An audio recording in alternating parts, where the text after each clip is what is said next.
Eh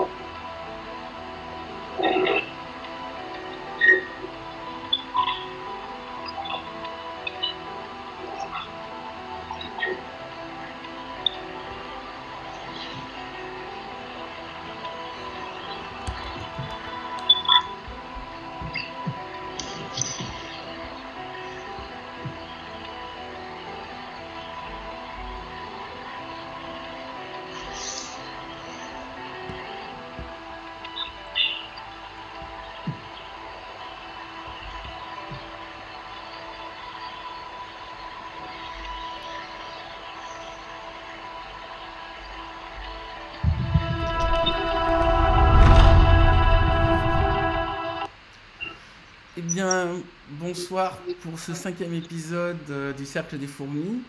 Alors, comme d'habitude, je vais vous poser une question. Est-ce que vous m'entendez bien? Et est-ce que vous percevez bien le signal avant qu'on démarre? Et la réponse m'arrive doucement. Alors,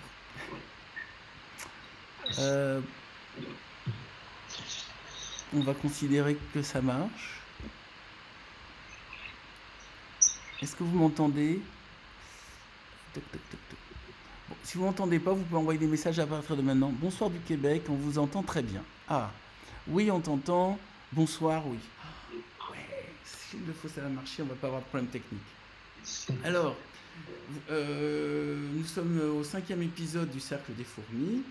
Les invités précédents étaient le premier, c'était Éric Antoine. Le deuxième, ça avait été Patrick Beau, puis Patrick Bowen, puis après Mathias Malzieu. Et aujourd'hui, j'ai le plaisir d'inviter Laurent Gounel, le célèbre écrivain. Salut Laurent.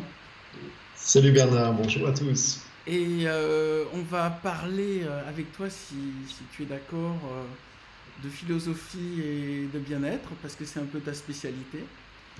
Alors, déjà, rappelle-nous les livres que tu as publiés. Les livres que j'ai publiés. Alors, Ouais. j'ai commencé par L'homme qui voulait être heureux, Ouais. qui est sorti en 2008. J'ai enchaîné sur Dieu voyage toujours incognito. Ensuite, Le philosophe qui n'était pas sage. Ensuite, non, c'est pas celui-là. Attends, Le jour où j'ai appris à vivre. Et tu trouveras le trésor qui dort en toi. C'est toujours des titres un peu difficiles à mémoriser, on me le reproche souvent d'ailleurs. Je te promets la liberté, mon dernier roman paru il y a 2 ans. Et puis enfin, L'art vous le rend bien, qui est un livre un peu à part, parce que c'est pas un roman, c'est un livre d'art, qui est sorti il y a 1 an. D'accord. Et ta formation, en fait, c'est tournée vers la psychologie et le développement personnel. Tu peux nous en parler un peu? Ma formation personnelle? Ouais. Alors en 2 temps, ma formation initiale n'a absolument rien à voir, parce que c'est une formation économique et financière. Suite à quoi, bon, je l'ai raconté souvent, donc je vais faire une version courte, hein. Je me suis retrouvé à 23 ans, jeune cadre en entreprise, au sein d'une direction financière, en me demandant mais qu'est-ce que je fais là? Voilà, j'avais investi 5 ans d'études dedans et je réalisais que je n'étais pas à ma place. Donc, une grosse crise professionnelle qui se propage en une crise personnelle, enfin existentielle, où je m'interrogeais sur vraiment, finalement quel est le sens de la vie, à quoi sert tout ce qu'on fait, que ce soit professionnellement ou même personnellement. Donc, une grande crise qui a duré un certain temps. Professionnellement, je me suis maintenu la tête hors de l'eau en changeant de boîte, en essayant de survivre, ce qui n'a pas marché. Donc, chômage, 2 ans de chômage. Une grosse remise en question, sachant que, par ailleurs, je m'intéressais depuis plusieurs années déjà à la psychologie, au développement personnel. Je me formais dans ce domaine, je lisais beaucoup. Aux D'abord, puis je me États-Unis. formais. Pardon? Aux États-Unis, notamment. Notamment aux États-Unis, en Asie, en France, en Belgique, un peu partout. Et puis j'ai décidé de faire de ma passion mon métier, parce que c'est la définition du bonheur selon Balzac. Donc je me suis à nouveau formé pour suivre des formations de formateurs, de consultants, et j'ai exercé le métier de consultant pendant une quinzaine d'années, jusqu'à ce que je prenne la plume pour écrire L'homme qui voulait être heureux. Et que ça Alors, au devienne un début, best-seller. Pardon? Et que ça devienne un best-seller et que tu puisses concentrer toute ton énergie sur ce projet littéraire. Voilà. Au début, moi, je pensais que je pouvais mener les deux activités de front, puis en fait, c'était une illusion, et tu es bien placé pour le savoir, mon cher Bernard. C'est vraiment du temps complet, quoi. Et j'avais une telle passion à écrire et à partager un certain nombre d'idées qui me semblent utiles pour tous, que j'ai décidé d'arrêter mon ancien métier, même si je l'aimais, pour me consacrer à ça depuis, ça fait à peu près 11 ans, je crois, que je fais ça à temps complet. Et qu'est-ce qui te fait lever actuellement le matin? Préparer le petit déjeuner de mes filles. C'est vrai que tu es très Vraiment. famille. C'est-à-dire, je me lève T'as à une famille très 6h25. soudée. Alors, j'ai perdu le son subitement, je ne Ah, t'entends plus. tu m'entends pas là? Ça y est, je t'entends. C'est bon. Ah bon. Donc oui, je disais, je me lève à 6h25 tous les jours, enfin en semaine, pour leur préparer le petit déjeuner. Parce que je me souviens quand j'avais leur âge, j'en ai une qui a 11 ans et l'autre 14. J'étais quand même un peu dans le coltard le matin, voire carrément, donc c'est un peu dur. Du coup, je me dis, voilà, je leur prépare leur petit déj. Et sinon, le week-end, je me lève alors, un petit peu moins tôt quand même, quoique ça dépend. Là, je me lève pour moi, pour écrire. Donc voilà, je sais que j'ai toute la journée devant moi sans contrainte. Tu écris toute la journée? J'écris toute la journée, enfin ça dépend, moi j'ai plusieurs phases dans mon écriture, parce que j'ai une phase de recherche créative.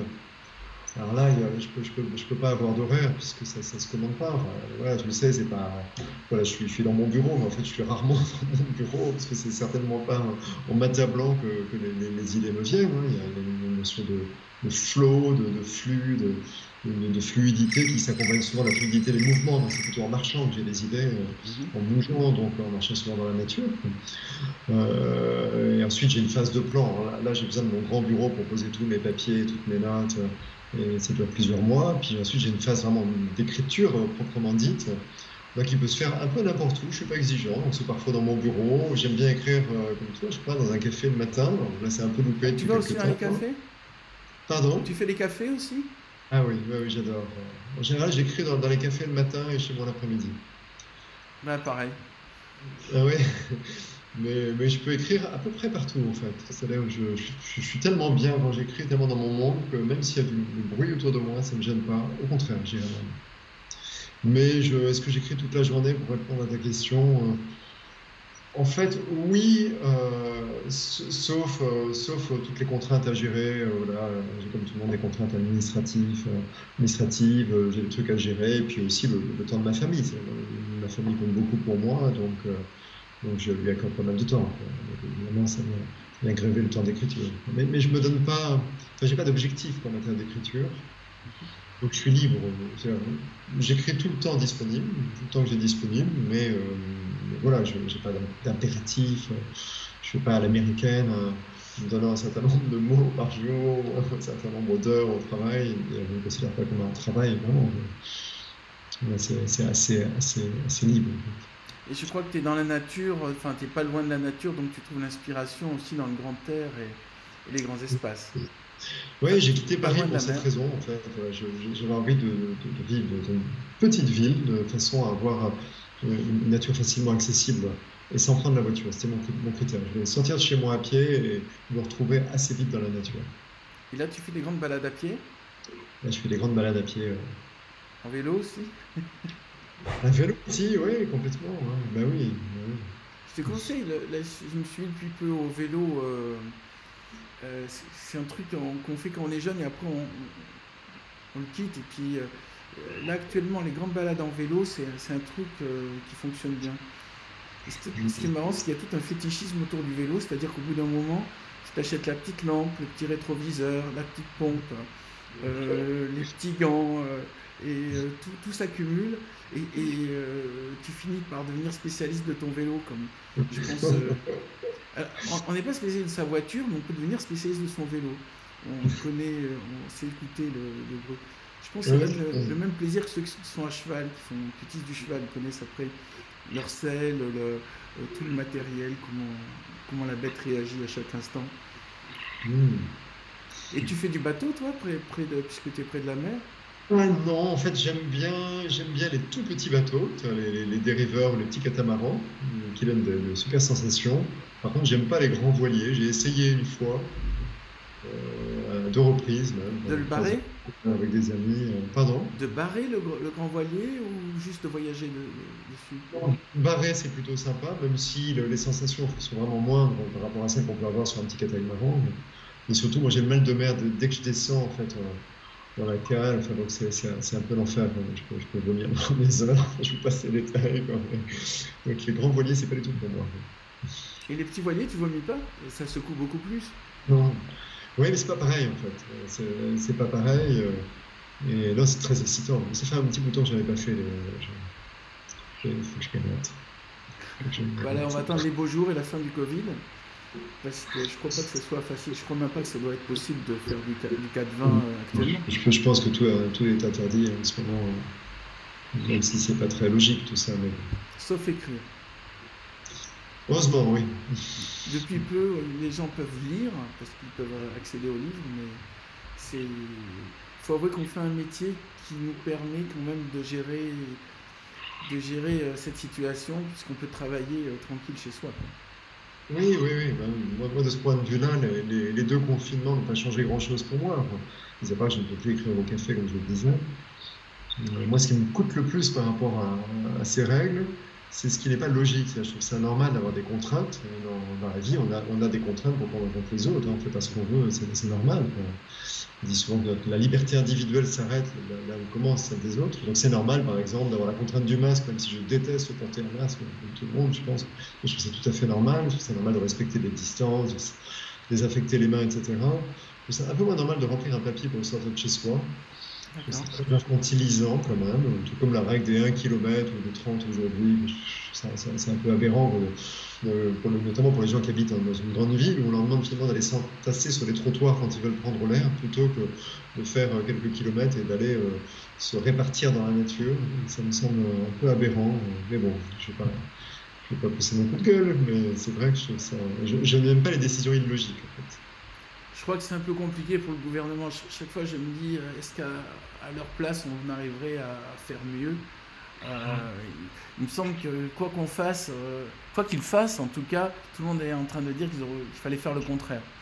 Alors, Oui, je reconnais que de oui, l'extérieur, ça a l'air, comme tu dis, ça a l'air illogique, mais ils doivent avoir tellement de gens qui leur disent fais ci, fais ça, et tout le temps ils mesurent des conséquences. bien sûr, bien sûr. J'ai l'impression que il fait pas bon être ministre ou il fait pas bon être président actuellement. C'est Nos un peu places compliqué, d'écrivains hein, sont plus qu'ils ont choisi. confortables.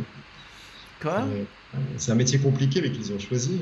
Bon, maintenant, je pense qu'il y a aussi un peu le syndrome du sang contaminé. C'est là maintenant, je crois qu'ils vivent beaucoup dans la peur des Exactement. procès, de ce qu'on pourrait leur reprocher, ils vont en faire beaucoup trop, même si c'est pas toujours approprié, pour être sûr de se couvrir, quoi. Mais bon, c'est un autre débat. Et ce qui est marrant, c'est que ça a atteint aussi vite un niveau planétaire. C'est-à-dire, je crois qu'il y a que la Corée du Nord qui prétend ne pas avoir de malades, Oui, mais normal. et quelques pays d'Afrique. Mais c'est la vitesse où ça a pris sur toute la planète, notamment les mesures avec le masque. Ça m'a énormément surpris que tout le monde puisse aussi vite aller vers un changement de comportement aussi important. Oui, oui, oui. Puis on appelle l'habitude de pandémie, en fait, qui se répandent comme ça. Moi, je ne pensais pas connaître ça un jour. Toutes les C'est assez généra- bien. Toutes les générations ont connu ça. Et La oui, c'est ce que dernière, tu me c'est disais il y a un mois 1919. ou 2 au téléphone, bien sûr. Ou des choses plus graves, hein, comme tu me le disais, nos parents ont connu la guerre, nos grands-parents aussi. Moi, mes grands-parents ont connu les 2 guerres mondiales, donc c'est quand même autre chose, quoi. Soit qu'à choisir, je préfère avoir la contrainte du masque et du petit J'imagine papier pour sortir. l'ambiance qu'il devait y avoir quand il y avait la peste en 1300 et en 1600. C'est-à-dire que les gens les cadavres devaient être dans la rue et puis ils n'avaient pas l'information d'où ça venait. Eh oui, eh Euh, oui, eh le oui. pire, c'est quand on ne sait pas. Eh oui. Euh, quand, Quand on ne sait pas, on cherche des explications, donc on invoque des causes, des raisons spirituelles, ce qui peut faire encore plus peur, parce que ah oui. finalement la colère présumée d'un dieu doit être beaucoup plus flippante que celle d'un virus dont on connaît les modes de transmission et finalement quoi faire pour se protéger.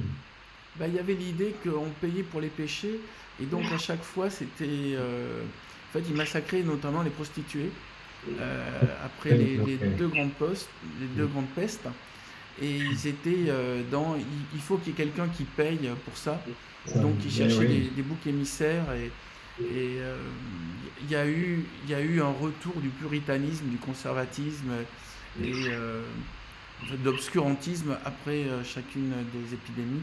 Sachant que la première, ce qu'on appelait la peste noire, ça a pratiquement tué la moitié de l'Europe. Donc ça veut dire que les Et survivants, ils ont dû avoir des journées un peu difficiles. Euh, c'est vrai. Ils se demandaient pourquoi lui et pas moi, avant qu'on Hmm. découvre que c'était lié aux rats et aux puces. Et ça, c'est vraiment assez récent. Et où c'est que tu trouves ton inspiration? Est-ce que tu as des moments où tu cherches les idées parce que tu ne sais pas sur quel livre tu vas travailler ou tu... Alors, ce que je ne cherche pas, ce sont les thèmes. C'est-à-dire, les idées de thèmes, j'en ai Voilà. plein, hein. J'en ai pour, je sais pas, 30 ou 40 livres. Ce qui me manque, c'est le temps, quoi. Dans ce que je cherche, en revanche, qui me demande beaucoup ouais, d'inspiration au travail, c'est trouver la bonne histoire. C'est l'histoire qui va me permettre de porter les messages que j'ai envie de transmettre. Et c'est ça qui est super dur. C'est-à-dire, en fait, j'ai même pas le droit, comme un romancier pur, entre guillemets, de juste partir sur une idée de pitch en me disant, tiens, c'est l'histoire de quelqu'un qui, d'accord? Et puis après, je pourrais voir où me mène la créativité. Et donc là, c'est assez drôle comme exercice. Moi, je peux pas faire ça parce qu'il faut que mes histoires portent les messages que j'ai envie de transmettre. Et je choisis le message avant l'histoire. D'accord. D'accord. On met une sacrée contrainte pour le choix des scènes, pour le choix des personnages et puis Par l'évolution exemple, qui va se passer. le dernier message que tu as choisi avant d'écrire ton dernier roman, c'était quoi? Eh bien, en fait, j'avais envie d'écrire sur la personnalité et en fait d'amener chacun à réaliser que nous ne sommes pas notre personnalité. D'accord? C'est-à-dire on peut tous, c'est tout à fait naturel, s'identifier à notre personnalité, à dire ben, moi je suis quelqu'un de fort, de coléreux, de déterminé, ou au contraire de peureux, de réfléchi, voilà, d'extraverti ou introverti, etc. On peut s'identifier à ça et dire je suis, alors qu'en vérité, nous ne sommes pas notre personnalité. Donc, la personnalité, c'est quelque chose qui est. C'est un petit peu comme. Ça sert un peu d'interface entre nous et le monde, nous et nous-mêmes. Ça nous permet d'avoir une vision et une compréhension de nous et des autres. On disait il y a 3 minutes à propos du virus, l'être humain a besoin de comprendre, hein, sinon on cherche des causes bizarres à ce qui nous arrive. D'une manière générale, voilà, on arrive dans la vie, on vient au monde sans mode d'emploi, on est projeté dans le vaste chaos de l'univers, sans mode d'emploi, et donc il faut bien s'adapter à un moment donné. Et comme ce monde est incompréhensible, avant d'aller à l'école et qu'on nous explique un certain nombre de choses sur le fonctionnement du monde, eh bien en fait on se fait très vite nos explications, on va interpréter les choses, on va se donner des explications, et c'est notre personnalité en fait qui remplit ce rôle qui nous permet ça. Notre personnalité nous dit, bah, finalement le monde est comme ça, je suis comme ça, les autres fonctionnent comme ça, et le monde est comme ceci.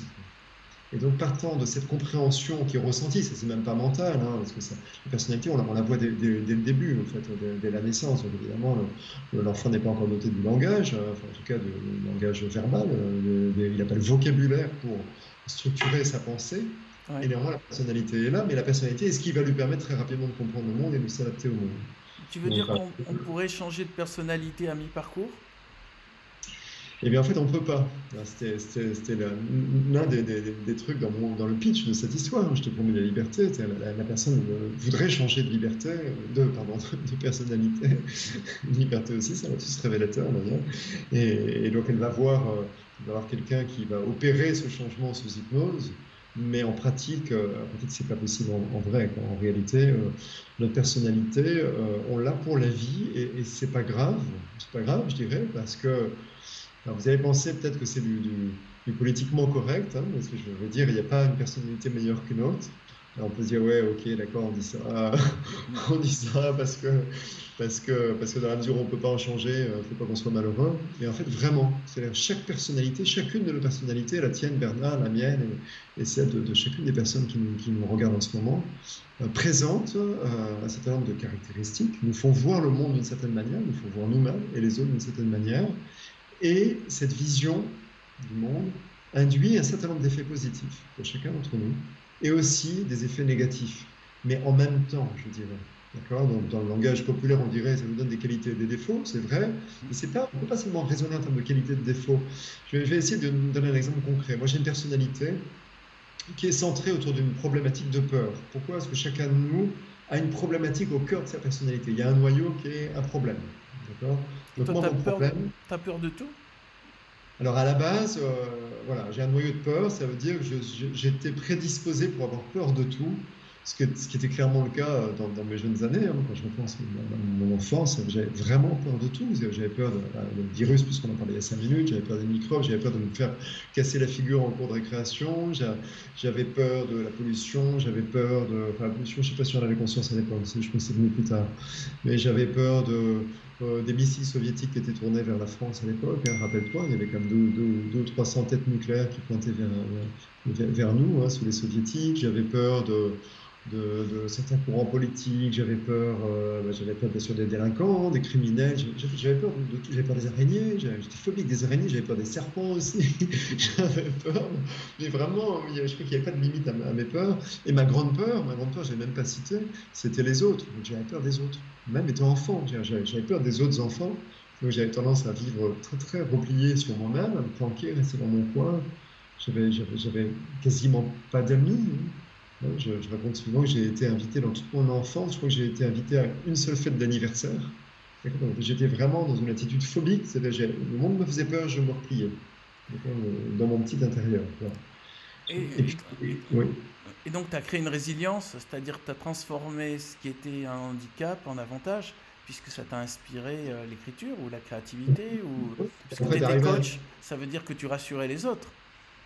Oui, mais en fait, et ça c'est vrai pour chacun d'entre nous. Enfin, juste pour finir, voilà, Vas-y, arrivé à l'âge adulte, j'ai compris excuse-moi. que me planquer n'était pas une solution, que j'allais avoir une petite vie, d'accord, et que ma vie allait vraiment pas être intéressante si je me mettais à l'abri de tout ce qui me plaisait, en fait. Hein. Et d'ailleurs, entre parenthèses, mon choix d'études n'était pas anodin. Ça, si j'avais choisi un job très administratif, c'était pas par attrait pour l'administratif. Il y a des gens qui sont passionnés par la comptabilité, la gestion, les finances, et c'est très bien. Moi, je n'étais pas passionné par ça. En fait, c'était un choix par défaut dans le but de ne pas rencontrer de gens. J'aurais détesté un métier commercial, par exemple, d'accord? Donc c'était un choix par défaut. Donc j'ai compris que j'allais avoir une petite vie en me planquant de tout, et c'est à partir de là où j'ai travaillé sur moi. Et oui, tu dis maintenant, finalement, bah, j'en ai fait un peu mon métier, c'est devenu une force. Et ça, c'est vrai pour chacun d'entre nous. C'est là pour quelqu'un qui a une problématique de colère au cœur de sa personnalité, sera le mieux placé pour, s'il travaille sur lui, bien sûr, et pouvoir ensuite aider les autres sur cette problématique-là.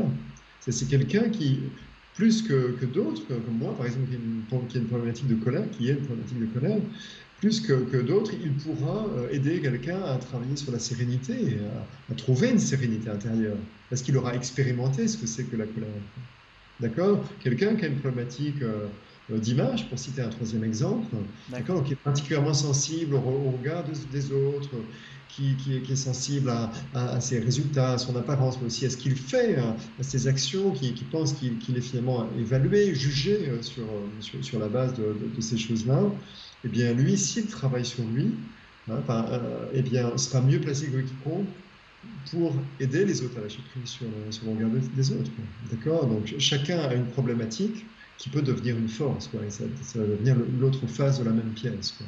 Mais même indépendamment de toute évolution, chacune de nos personnalités nous donne néanmoins produit en nous des effets positifs. Tu vois, quand on est par exemple dans la peur comme moi, eh bien, on est très doué pour anticiper les problèmes. Moi, j'ai pas mon pareil pour dans chaque situation ou dans chaque décision que je prends dans la vie, pour imaginer toutes les conséquences possibles, tous les risques possibles. Et les imaginant et les anticipant, bah, après, je peux me protéger, tu vois. Moi, quand je sais pas, quand j'ai négocié mon contrat avec un débiteur, par exemple, je vais penser à tout, quoi, tous les cas de figure, tout ce qui peut se passer, quoi. Je vais tous anticiper et du coup, bah, je vais mettre des clauses, je vais négocier mon contrat pour anticiper ça. Ce qui veut dire que j'ai sans doute moins de problèmes dans la vie par rapport à ce qui peut s'anticiper en tout cas, parce que j'aurais pris des prédispositions. D'accord? Donc ça, c'est un effet positif d'une situation qui après ne l'est pas, qui est une problématique de peur dans sa personnalité. Et c'est vrai pour chacun, en fait. J'avais vu une étude qui montrait que les pessimistes vivaient plus longtemps que les optimistes, parce que les Ah oui. pessimistes vont tout simplement... C'était une étude allemande, et ils se sont aperçus tout simplement que les pessimistes vont plus souvent chez le médecin, alors que les optimistes pensent que ça va s'arranger tout seul, et qu'au final, sur un grand nombre de personnes, ben, les gens qui pensent que ça va s'arranger, ben, ils vivent moins longtemps que ceux qui pensent que ça va pas s'arranger. Donc il y a une logique de vie derrière ce système.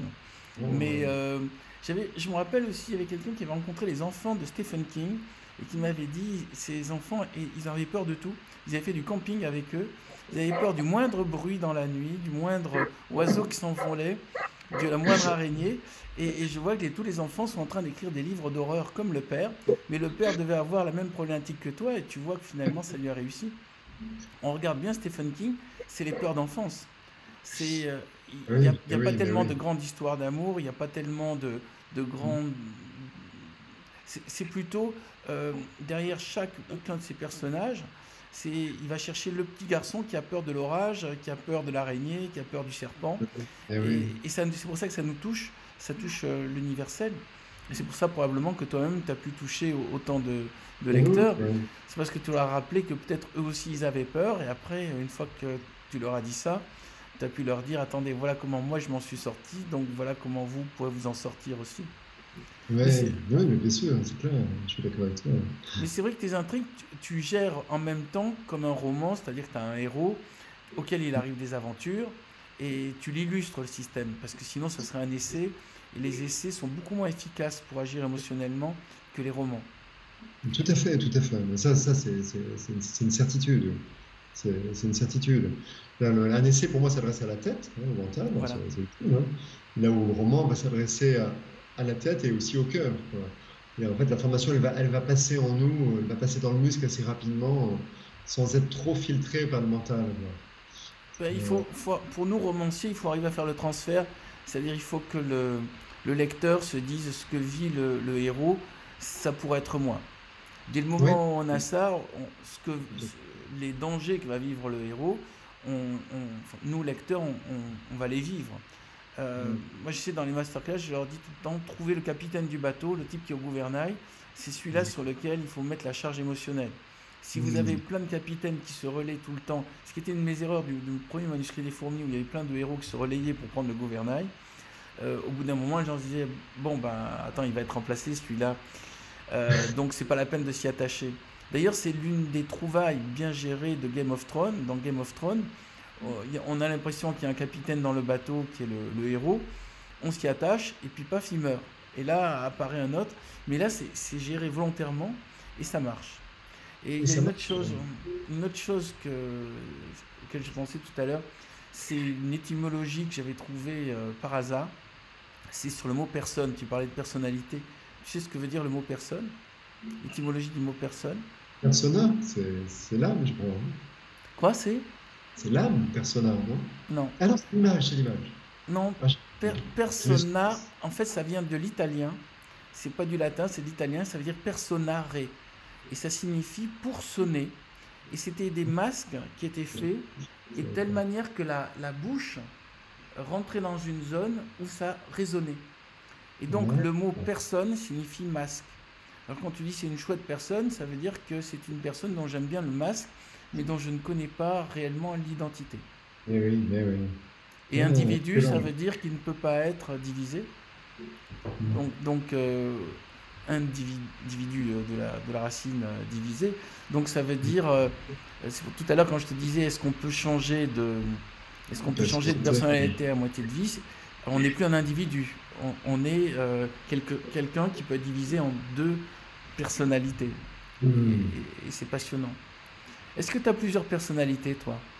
Mais non, mais Non, personne mais n'en tu a. peux. Enfin, ou alors c'est une pathologie, quoi. Non, et comme je le disais tout à l'heure, on ne peut pas changer de personnalité. En revanche, et on l'a évoqué, Mais on peut si tu en as évoluer au deux, sein de sa personnalité. si tu en as Pardon? deux dès le départ, là, c'est pas du changement. Tout à l'heure, c'est vrai, je te demandais est-ce que tu peux changer, mais Mhm. est-ce que tu crois que chez beaucoup d'entre nous, il y a une personnalité principale et des petites personnalités secondaires? Non, disons que notre personnalité n'est pas simple, elle est complexe Mais elle est et elle est constituée d'une sorte de configuration, c'est-à-dire elle est à géométrie variable, c'est pas monolithique, on n'a pas juste une problématique de colère ou de peur ou d'image, tu vois, c'est très complexe la personnalité humaine. Et, mais néanmoins, on ne peut pas en changer. Tu vois, on peut jouer un rôle. Tu vois, beaucoup de gens jouent un rôle quand ils sont au travail, par exemple, tu vois, parce qu'ils se sentent bien, ils se rendent bien compte que mais c'est des choses qui ne peuvent pas passer ou qui ne vont pas être appréciées, d'autres qui font semblant. Et ça ne veut pas dire changer de personnalité, c'est changer son comportement, mais ça ne change rien à leur personnalité. Donc on ne peut pas changer de personnalité, mais on peut évoluer au sein de sa personnalité. Et quand on évolue au sein de sa personnalité, en fait, on se libère de tout ce qui est source de souffrance pour nous, et aussi accessoirement pour notre entourage d'ailleurs, dans notre personnalité, d'accord. Ce qui fait qu'on va manifester les aspects positifs et bénéfiques, je dirais, de la personnalité, sans souffrir des aspects limitants et pénibles, tu vois. Donc le but, c'est un peu ça. Et finalement, quand on évolue au sein de sa personnalité, on se rend compte que, au bout d'un moment, alors là, quand il y a une grande évolution, c'est un peu comme si on se libérait de sa personnalité. Je veux dire quelque chose que je sais être assez effrayant pour la plupart des gens, mais c'est un peu comme si on n'avait plus de personnalité. C'est effrayant, mais en même temps, c'est presque un objectif, c'est un but en soi. C'est-à-dire quand on n'a plus de personnalité, on devient vraiment nous-mêmes. Il y a il y a un mot indien pour ça. Ça signifie, je crois que c'est anaram. J'en parle dans mon dernier livre, parce que j'ai découvert. Ça signifie la dissolution de l'ego. Oui, C'est-à-dire quand tu as dissous ton ego, tu te retrouves dissous dans le vide, donc tu deviens tout. Et devenant tout, bah, tu n'as plus de personnalité, pour reprendre ce que tu disais, oui, mais tu n'es pas forcément malheureux. Au contraire, tu découvres que tu n'as plus de limite. Parce que finalement, la personnalité, c'est une enveloppe dans laquelle tu es coincé. Mais moi, je vois en fait un peu trois stades dans l'évolution. D'abord, il y a la personnalité. Voilà, on est aux prises avec sa personnalité, donc on est malheureux à cause des colères, à cause du regard des autres ou des peurs, etc. D'accord, qui vont se manifester de différentes manières pour chaque personne. Hein, mais on va retrouver ces trois grandes problématiques, conscientes ou inconscientes d'ailleurs. Hein. Enfin, moi, je suis très conscient de mes peurs, mais d'autres vont avoir aussi une problématique de peur sans s'en rendre compte. Ils vont un peu s'illusionner, se croire très forts, vont se montrer forts pour quelque part intimider les autres parce que ça va, selon eux, assurer leur sécurité. Et ils se rendent même pas compte qu'en fait, ils ont une problématique de peur. Mais bref, pour moi, là, donc, le premier étage de la fusée dans l'évolution, c'est se libérer donc, de la personnalité. Et là, on devient vraiment soi-même, parce que la personnalité nous empêche d'être vraiment nous-mêmes. Je vous l'ai dit tout à l'heure, par exemple, c'est ma personnalité de peur qui m'a empêché d'aller dans un domaine professionnel que j'aimais, parce que j'obéissais à mes peurs. Donc là, j'étais à l'écoute de moi-même. Donc être soi-même, et après, c'est une étape ultime, je dirais, c'est se libérer un peu de soi-même aussi, donc de son ego, pour rejoindre ce qu'en effet les hindous et aussi les bouddhistes d'ailleurs appellent le grand tout. Hein, c'est vraiment le grand tout, où on fusionne finalement avec les autres, avec l'univers, qui est quelque chose qui peut sembler Et où il ne peut pas y avoir de vertigineux. souffrance. C'est l'arrêt de la souffrance. Et c'est l'arrêt de la souffrance parce que vu que tu n'as pas de personnalité, on ne peut pas te blesser. Je regarde parce qu'en même temps, les gens envoient des messages. Donc d'abord, ils m'ont apporté le mot, c'est Anatman. Donc si Oui, vous voulez chercher. complètement. Alors non, il y avait plein de choses. Bon, on revient à l'idée de se libérer du connu. Beaucoup de gens disent c'est l'éveil. Et certains disent qu'ils sont en train de le rechercher. Je le vois dans les commentaires. Je ne sais pas si tu les vois, les commentaires. Tu as l'écran? Mais Non? je t'entends. Ah. Non, je ne les vois pas, les commentaires.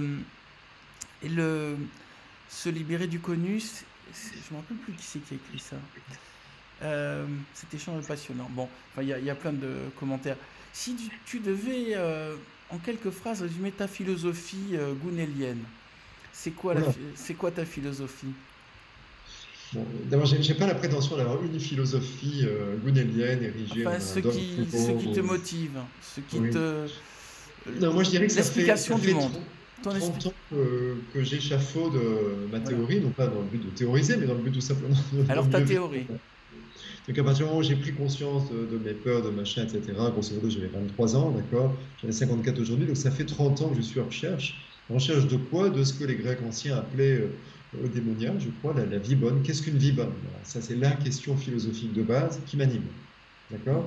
Parce que jusqu'à ce que j'ai la preuve, qui est peut-être la réalité d'ailleurs, qu'il existe plusieurs vies, j'ai envie de bien vivre celle-ci.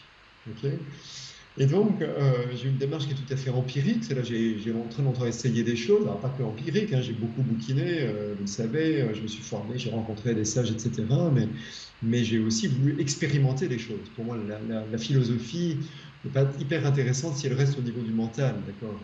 Donc c'est très bien de connaître les différents courants de pensée, différentes théories, mais à un moment donné, ce qui est intéressant dans la philosophie, et c'est vraiment la démarche d'origine des Grecs, hein, c'était expérimenter, c'était vivre conformément à sa philosophie. Donc j'ai expérimenté beaucoup de choses. J'ai envie de commencer par ce qui ne marche pas, en fait. D'accord? Très bien. Philosophie négative. Et pourquoi j'ai envie de commencer par ça? Parce qu'en fait, je dirais que c'est un peu le travers dans lequel tout le monde tombe, y compris moi-même. C'est là, j'ai cru au début que bien vivre, c'était profiter de la vie. Et profiter de quoi? Des plaisirs de la vie. D'accord? Donc pour moi, j'ai eu le sentiment assez jeune qu'une bonne vie, c'est une vie de plaisir. D'accord? Donc travailler, c'était pour gagner de l'argent. Pourquoi est-ce que l'argent permet de se payer les plaisirs? D'accord? Avec de l'argent, on se paye des bons restaurants, on se paye des super vacances, on se paye, je sais pas, moi, les voitures, c'est pas trop mon truc, mais on peut se payer, j'imagine, des voitures qui donnent des bonnes sensations, etc., etc. Ok? Et en fait, ça, je me suis assez vite rendu compte par moi-même, avant même mes lectures qui confirmaient que c'est pas quelque chose qui épanouit, en fait. C'est sympa, hein, c'est sympa, le plaisir, mais non seulement ça n'épanouit pas, ça ne remplit pas, mais même ça laisse assez vite un goût de vide. En fait, on ressent assez vite l'innocuité du plaisir. D'accord?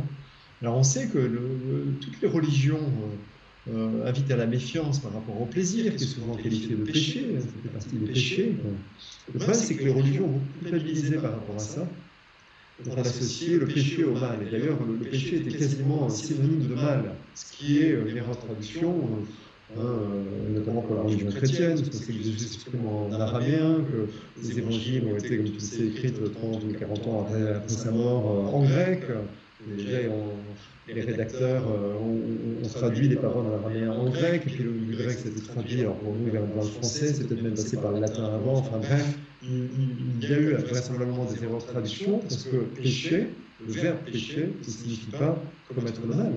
Péché, en fait, si on reprend l'araméen d'origine, signifie se tromper d'objectif. Et ça, c'est super intéressant, parce que se tromper d'objectif, si on considère que l'objectif, c'est le bonheur, d'accord? Et je dirais même pour les religieux, hein, les chrétiens, l'objectif, ça va être rejoindre le royaume des cieux. Et quand on lit les évangiles, enfin les chrétiens et les musulmans, parce que les musulmans, enfin Jésus est aussi un prophète pour les musulmans, mais quand on lit les évangiles, on comprend que quand Jésus parle du royaume des dieux, d'atteindre le royaume des dieux, on comprend qu'en fait c'est atteindre le bonheur. C'est vraiment tout à fait synonyme. Et donc, se tromper l'objectif, pourquoi? Parce que quand on court après le plaisir, ça n'apporte pas le bonheur, ça ne rend pas heureux. C'est très rigolo parce que j'en ai eu une démonstration flagrante il y a 3 semaines, parce que j'avais l'un de mes chiens qui était malade. Et il a fallu qu'il prenne des antibiotiques. Et comme je ne suis absolument pas doué, mon épouse non plus, pour me balancer une gélule au fond de la gorge, en fait, on n'a rien trouvé de mieux que de les mettre dans la pâtée. Sauf pour moi, ils sont aux croquettes, les chiens, donc on a dû leur donner de la pâtée. Et donc la pâtée conseillée par les vétérinaires, c'est une grande marque dont on connaît tous la musique, qui illustrait la pub il y a 10 ou 20 ans, d'accord? Et il se trouve que c'est une pâtée qui est hyper appétante, d'accord? C'est super bon. Donc mes chats, ils n'en revenaient pas d'avoir ça à manger, ils étaient à fond dans le plaisir. D'accord, ils mettent des tas de produits appétants dedans, ils mettent du sucre, notamment qui est une drogue comme tu sais, comme vous savez tous. Donc ils adoraient leur pâté, ils avaient tellement de plaisir à manger cette pâté, mes chats, qu'en fait, ils passaient la journée entière près de leur école. Ils passaient leur journée entière, c'est-à-dire qu'ils ne faisaient plus rien. Ils n'allaient plus jouer dans le jardin, ils venaient plus sur l'île des filles pour faire des câlins, ils ne venaient plus nous voir. Ils campaient près de l'école. Et en fait, on voyait, c'est extraordinaire, à quel point finalement cette recherche du plaisir les rendait malheureux, parce que leur vie devenait totalement vide. Envie qu'ils aient le plaisir que leur offrait la pâtée qu'on leur donnait quelquefois par jour. Donc ça, c'est illustre. Voilà, ce qui ne marche pas dans la vie, donc la recherche du plaisir, ça, c'est pas un bon plan. Alors, aujourd'hui, avec ces 30 ans de recul, une bonne philosophie de vie pour moi, il y a plusieurs choses. D'abord, il y a vivre en accord avec ses valeurs. Vivre en accord avec ses valeurs, ça présuppose de se connaître, ce qui n'est pas tellement évident. Se connaître, c'est-à-dire répondre à la question qu'est-ce qui est important pour moi, qu'est-ce qui est important pour moi, qu'est-ce qui compte dans la vie. C'est par ce genre de questions, qu'est-ce qui est important, qui nous permet d'avoir accès à nos valeurs, qu'est-ce qui compte vraiment pour moi dans la vie. Donc même poser la question de manière itérative, c'est-à-dire qu'est-ce qui est important et en quoi c'est important. Alors, et en quoi c'est important. en faisant cette question à plusieurs reprises, on peut lister des valeurs et on peut les hiérarchiser. Attends, je vais te Ouais. demander un stop là parce que tout le monde me dit qu'il y a un problème d'écho. Euh, Ah, j'ai juste une question à poser, c'est est-ce que ça vient de chez moi ou est-ce que ça vient de chez Laurent? Toujours un gros écho. Ça vient d'apparaître alors qu'on a touché à rien. Il y a un écho sur le son. Écho insupportable. On n'entend plus. Alors, bon. je ne sais pas pourquoi il y a de l'écho. Écho très gênant. C'est quand le plaisir devient une drogue que ça devient gênant. On entend très mal depuis quelques minutes. C'est dommage, c'est passionnant ce que raconte Laurent. Alors, juste une chose. Est-ce que l'écho y est encore? Les écouteurs. Je vais essayer les écouteurs. Je vais essayer avec les écouteurs, je peux essayer. Allez, essayons les écouteurs. Alors, je garantis pas que ça marche mieux, mais au moins on va essayer. 1, 2, 3. Alors, moi, je vais essayer de parler un peu. Ah, moi je t'entends dans les écouteurs. Alors, Est-ce que vous alors, juste, est-ce que ça va mieux? alors, est-ce que ça va mieux quand Bernard Ah, parle déjà? ça dit c'est chez Laurent. C'est chez moi. Est-ce que ça va mieux quand je parle avec les écouteurs? Oui, chez Laurent. Alors attends, j'aime bien voir oui en self-control zen. Alors, chez Laurent Echo. Pas chez vous, mais chez Laurent. Bon. Peut-être Laurent Oh. pourrait activer et désactiver son micro. Ah, je Excuse-moi, peux essayer. c'est vraiment pas prévu, mais ça montre bien que c'est du live artisanal et que ce n'est. Alors, c'est bon. Ah, Alors, c'est ok. c'est C'est mieux? juste chez Laurent qu'il y a un écho, mais là c'est bon. Bon, yes. Ouf, sauvé. Je te dis, c'est l'aventure. On croit que tout ça c'est maîtrisé, c'est technique.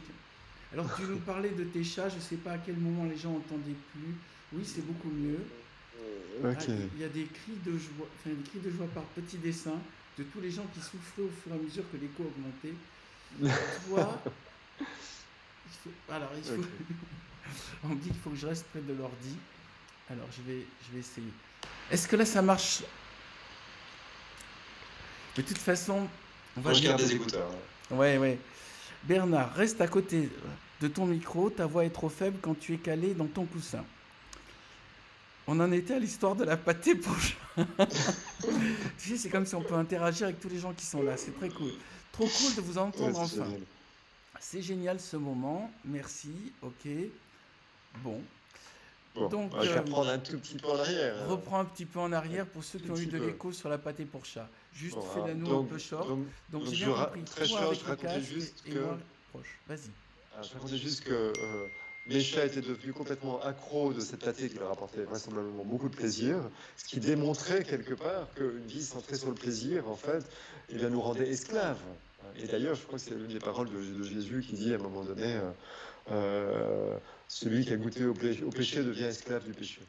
Ne croyez pas que je suis religieux, je ne le suis pas du tout, mais je ne jette Non, pas le non. bébé avec l'eau du bain. Il y a des choses très intéressantes, je trouve, C'est d'autant plus dans les intéressant religions. que la plupart des gens utilisent le mot épicurien pour dire qu'ils aiment le plaisir. Or, Ce qui quand est tu vas voir paradoxal. la vie d'Épicure, c'était un garçon qui précisément avait une vie qu'on qualifierait de nos jours de monastique. Exactement, Savoir, exactement.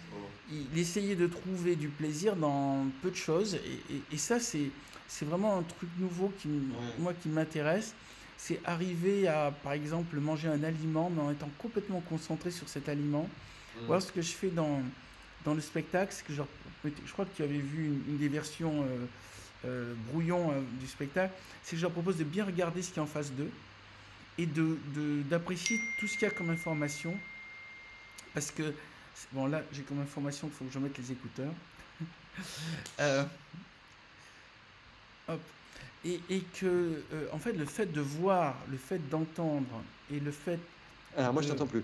Ah ouais. Ah, ça y est, c'est Donc, bon, c'est bon, c'est bon. je disais, le fait de voir, le fait d'entendre, le fait de pouvoir goûter, c'est juste déjà des grands plaisirs, mais ça ne fonctionne que si on y met toute son attention. En fait, le contraire, ça serait de faire les choses sans y penser. Oui, tout à fait. Et C'est pour ça que tous les maîtres spirituels insistent sur l'importance de ce qu'ils appellent le moment présent, et en fait, ce qui veut dire être présent à ce que je suis en train de vivre à chaque instant.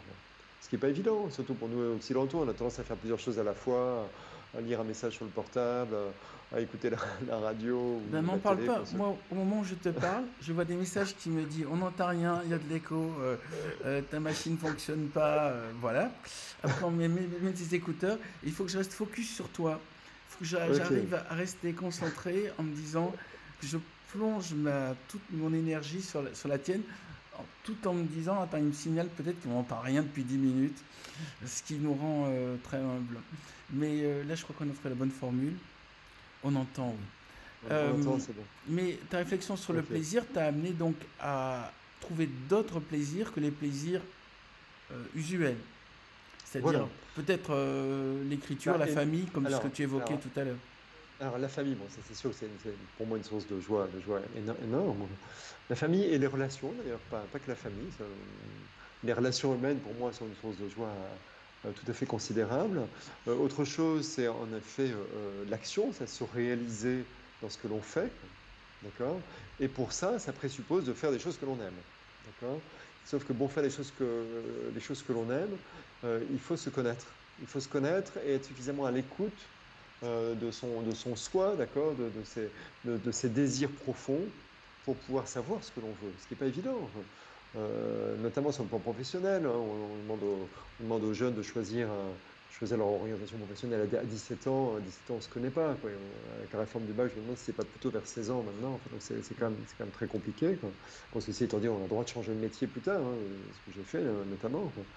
Et en tout cas, c'est important, même sur le plan extra-professionnel, de savoir ce que l'on veut. Qu'est-ce que l'on aime, qu'est-ce que l'on veut. Est-ce qu'on veut Donc, pas? oui, est-ce qu'on veut pas, quoi. Et ça a l'air simple à dire, mais en fait, c'est compliqué à faire, quoi. Parce que ça veut dire vraiment de faire fi des influences extérieures, des attentes des autres, Il y de la a, reconnaissance sociale aussi, de il ce y a qui est aussi, valorisé ou pas, quoi. il y a une chose, je crois qu'il y a un prix à payer. Déjà, pour Aussi. ne pas faire ce qu'on ne veut pas, ça veut dire qu'il va falloir payer un prix, il va falloir mettre de l'énergie pour ne pas faire ce qu'on ne veut pas. Et après, il va Oui. falloir mettre de l'énergie pour faire ce que l'on veut. Donc Mhm. souvent, j'appelle de l'énergie, ça consiste à être patient, c'est-à-dire que ça se peut que ce qu'on veut n'arrive pas tout de suite. Il ne Mhm. faut pas y renoncer pour autant. Et Mhm. aussi, ça se peut que le fait de renoncer à ce qu'on ne veut pas, ça consiste à quitter du confort. Moi, je sais que quand Oui, ben oui, ben j'ai oui. quitté mon métier de journaliste, je suis devenu Ah oui. chômeur. Et donc, ça veut dire que j'ai quitté un endroit où j'étais pas bien et dans lequel, comment dire, j'avais l'impression que j'étais pas en accord avec mon âme et que je faisais un métier malhonnête. Pourtant, journaliste scientifique, ça a pas l'air, mais quand quand on vous oblige à le faire mal, c'est très gênant. Et, Mhm. et le prix à payer, c'était le chômage sans avoir la sécurité que après j'allais pouvoir vivre de mes livres. Mais je crois que tous, il y a un moment, on pourrait dire, il y a un terme, c'est la sortie d'Égypte. C'est-à-dire que tu dois Mhm. quitter le monde de l'esclavage et t'apprêter à faire 40 ans de désert si tu veux atteindre la terre promise. Mhm. Et D'accord. cette image-là, on a tous notre Égypte, on a tous notre Mhm. désert et on a tous notre terre promise. Mais oui. Après, est-ce qu'on tiendra dans le désert?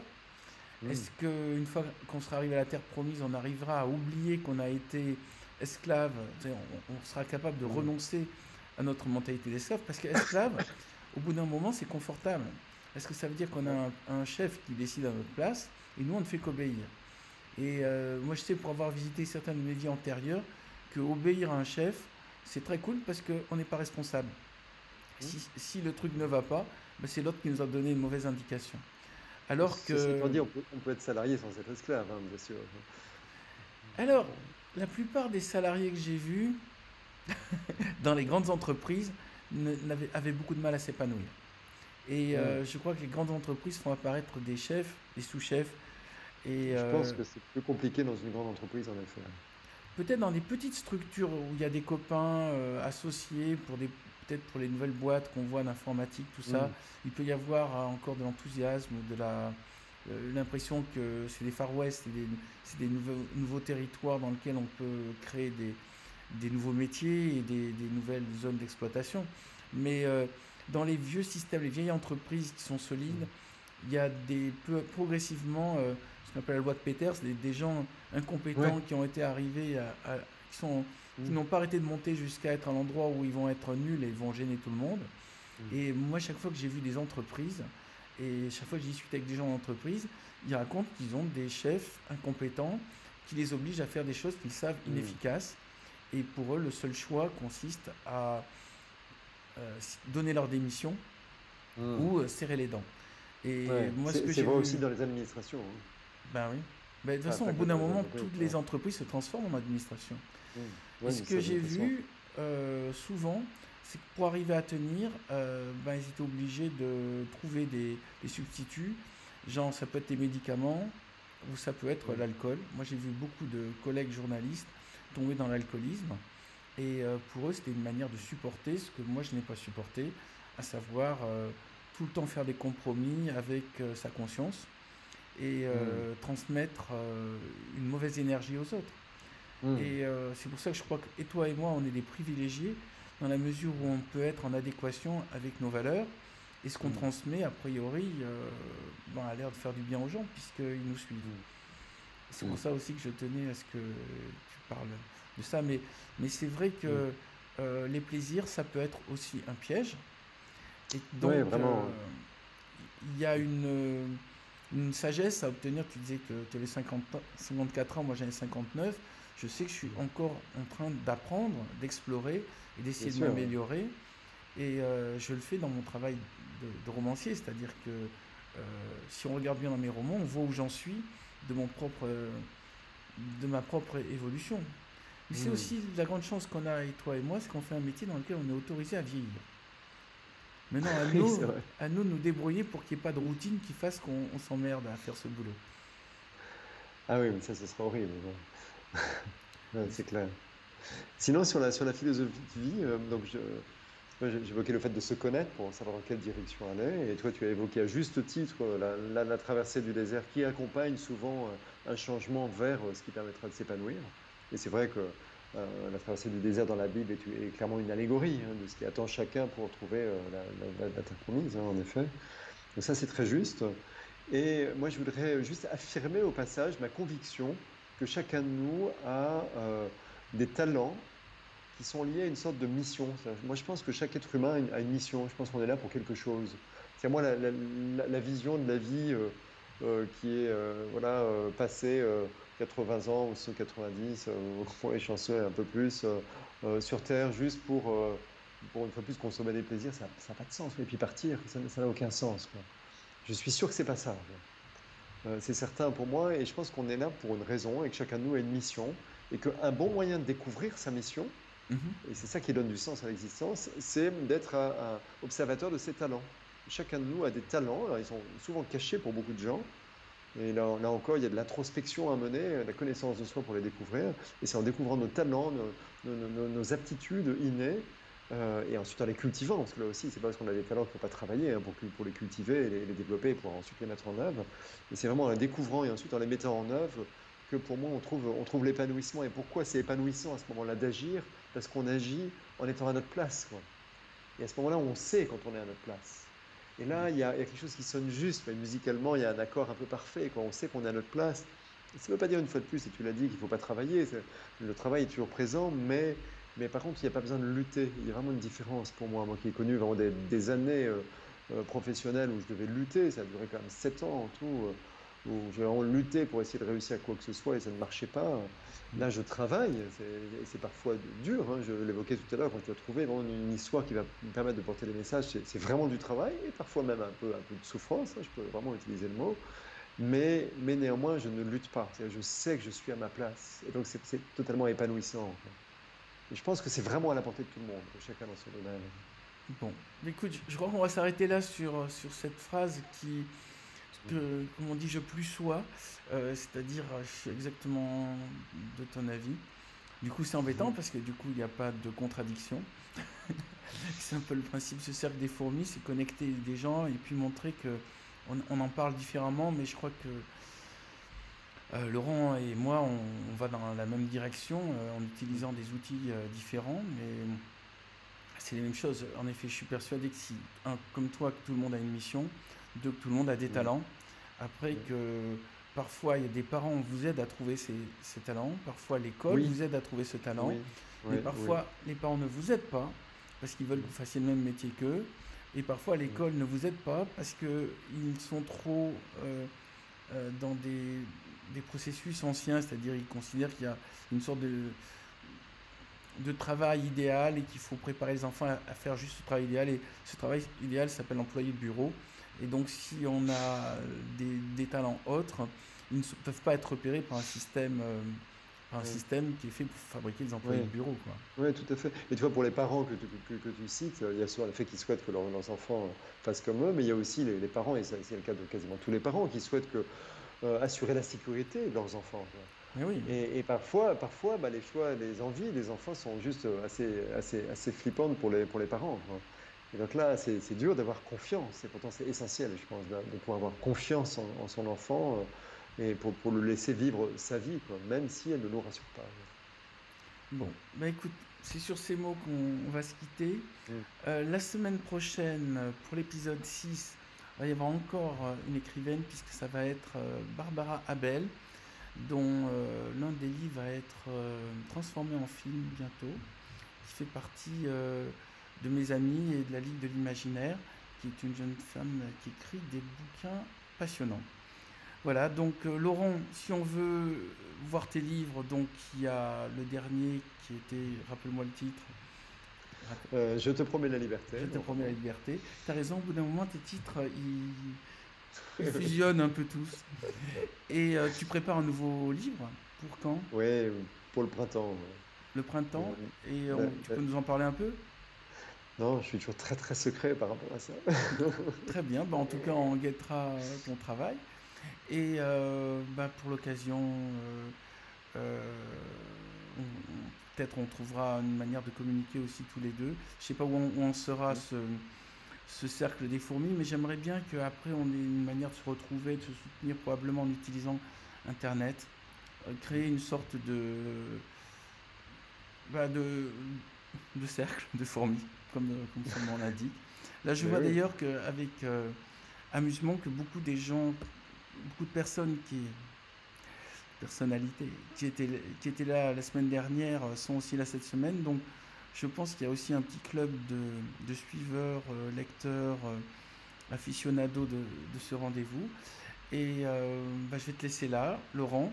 Et Ok, merci donc, au beaucoup, Bernard. plaisir de te retrouver, en tout cas pour les lecteurs, au printemps, pour ton prochain livre. Et moi, je vous donne rendez-vous jeudi prochain. Merci. Merci à tous et bonne fin d'année à tous. Au revoir. Au revoir.